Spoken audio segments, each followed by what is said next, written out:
Hello, நேற்று பழனி போயிட்டு வந்தாச்சுங்க. எங்கள் வீட்டில் கிளம்பிலேயே 8 o'clock. நாங்கள் தாராபுரம் ரீச் ஆகையில் 9 o'clock மேலே ஆயிடுச்சு. மாமாவோட ஃப்ரெண்டு அங்கே தான் வெயிட் பண்ணாங்க.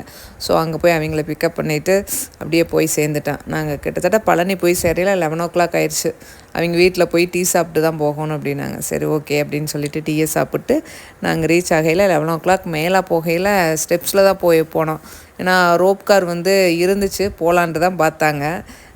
கேட்டதுக்கு 3 hours ஆகும் அப்படின்னாங்க. 3 hours ஆகிறதுக்குள்ளே நம்ம போயிட்டு ரிட்டன் கீழேயே வந்துடலாம் அப்படின்னு சொல்லிட்டு முடிவு பண்ணிட்டாங்க. எனக்கு அதிசயமாக தான் போச்சு.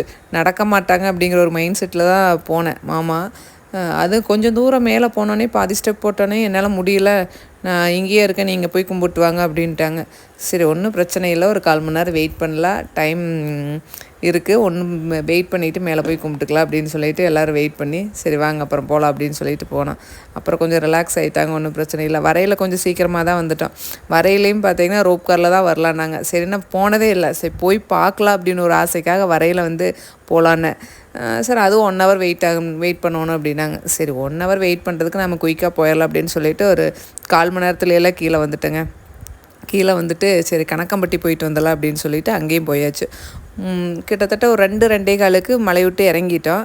ஒரு 1/4 மணி நேரத்துக்கு மேலே ஆயிடுச்சு. மாமா பார்க்கிங்லேருந்து வண்டி எடுத்துகிட்டு ஃப்ரெண்டு வேறு வெயிட் பண்ணிகிட்டு இருந்தாங்க. ஸோ அவங்ககிட்ட கொஞ்சம் நேரம் பேசிகிட்டு வந்திருப்பாங்களாட்ருக்கு. ஸோ கணக்கம்பட்டி போய் சேரையில் 3 o'clock.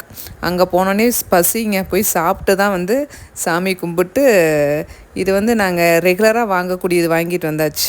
இது என்னென்னா கடலை மிட்டாய்ங்க, வையாபுரின்னு சொல்லிட்டு. இது ரெகுலராக வாங்கக்கூடியது. அங்கே பாருங்கள் நான் என்ன கண்டிஷனில் இருக்கேன்னு பாருங்களேன்.